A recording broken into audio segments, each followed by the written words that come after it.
Alam mo ba na may 7 madilim na katotohanan sa pagiging isang introvert? Kung isa ka sa kanila, siguradong makaka-relate ka dito. Una, sila yung tipong ramdam ang lahat. Mas malalim, mas masakit. Pero kahit durog na sila sa loob, hindi nila ito ipinapakita. Madalas malalaman mo na lang na wasak na pala sila. At huli na ang lahat. Pangalawa, gusto rin nilang makipag-connect. Pero lagi silang kinukumbinsi ng sarili nilang isip na walang tunay na nakakaintindi sa kanila, kundi sila lang mismo. Pangatlo, sobra silang nag-o-overthink. Bawat salitang naririnig nila, inuulit at pinapasan sa isip. Kaya mas pinipili na lang nilang manahimik. Sa mata ng iba, suplado, mailap o minsan PA nga bastos. Pero ang totoo, proteksyon lang nila iyon laban sa sakit. Pang-apat, tapat at totoo silang magmahal at makipagkaibigan.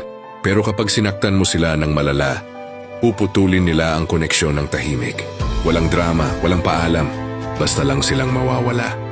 Panglima, mas madalas PA nilang kausapin ang sarili nila kaysa ibang tao kasi dun sila totoong ligtas at komportable. Pang-anim, napapagod na rin silang laging hindi naiintindihan kaya unti-unti silang lumalayo. Hanggang sa mapansin mo na lang wala na sila sa tabi mo. Pang-pito, inuuna nila ang damdamin ng iba. Inaako nila ang bigat. Pero kapag sila na ang dahan-dahang nababasag, madalas walang nakakapansin. Kaya kung may introvert sa buhay mo, pahalagahan mo sila dahil sa katahimikan nila baka hindi mo alam. Sila na pala ang pinakawasak sa lahat.